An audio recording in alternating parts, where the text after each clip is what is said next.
જય ભગવાન. હોરાષ્ટક એટલે શું? હોરાષ્ટક ક્યારે પ્રારંભ થાય છે? હોરાષ્ટકમાં કઈ બાબતોનું ધ્યાન રાખવું જોઈએ? તો સંપૂર્ણ જાણકારી આજના કાર્યક્રમમાં તમને હું જણાવવાનો છું. તમને મારો વિડીયો સારો લાગે તો વિડીયોને લાઈક, ફોલો અને શેર ચોક્કસ કરતા રહેજો.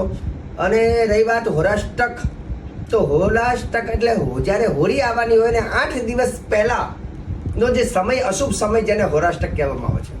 ભગવાનનો પરમ ભક્ત પ્રહલાદજીને સૌથી વધારે યાતનાઓ આપવામાં આવી હતી અને આ અશુભ દિવસોને વૈષ્ણવ સંપ્રદાયની અંદર ખાસ કરીને આ દિવસોને અશુભ ગણવામાં આવે છે. આમે શાસ્ત્ર એવું કહે છે કે હોરાષ્ટક દરમિયાન ખાસ કરીને માંગલિક કાર્ય ન કરવા જોઈએ, વાસ્તુ ન કરવું જોઈએ, પ્રતિષ્ઠા ન કરવી જોઈએ, નવચંડી ન કરવી જોઈએ, લગ્ન સંસ્કાર ન કરવા જોઈએ, કોઈ વાહનની ખરીદી, મકાનની ખરીદી, દસ્તાવેજ વગેરે પણ ન કરવા જોઈએ.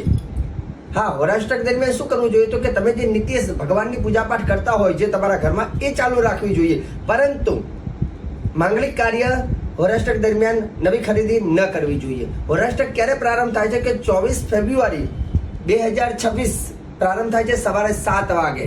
એવું કહેવાય છે કે જો તમે આ હોરાષ્ટક દરમિયાન કોઈ સારા કામ કરો છો, તો માંગલિક કાર્ય કરો છો, તો હોળી સામે હોય, સામે હોળી એ કાર્યને દહન કરે છે, કાર્યને બગાડી નાખે છે. એવું કહેવાય કે ઢૂંઢા નામની રાક્ષસની તે કાર્યનું દહન કરે છે. એટલે બને ત્યાં સુધી હોરાષ્ટક દરમિયાન શુભ કાર્ય ન કરવા જોઈએ. જય ભગવાન.